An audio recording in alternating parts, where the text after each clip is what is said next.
Mayor, marami pong nagtatanong ano bang ginagawa mo dito sa Davao. Magandang hapon po sa lahat nakikinig ngayon.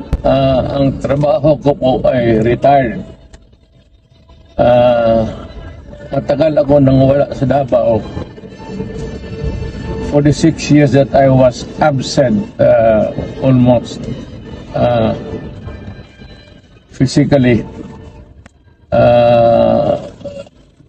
Marami ng tinayo na mga building na matataas at nalilito na ako sa daan kasi of the changing landscape.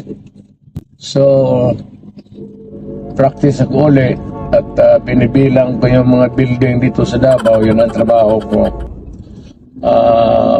Makita ko lang kung gaano lumaki ang Davao for the time that I was not physically present here because ang trabaho ko sa Maynila, alam mo naman, I am a worker of the national government and I work for the government dyan sa Maynila. So ngayon, retired na ako, tulog ko mahaba na. I could get the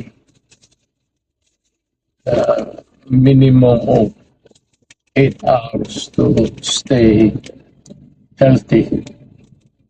Though I am not really healthy anymore kasi matanda na ako, marami na rin akong sakit.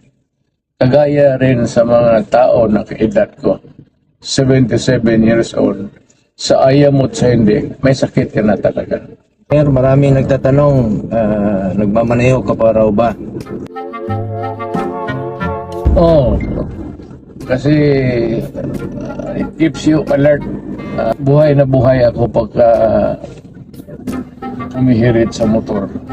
Tsaka Mayor, huwag silang drive pag nakainom. Bak na Isa pa yan. mabunggo sila. Isa pa yan. Mabunggo sila. Sigurado yan. Sigurado yan.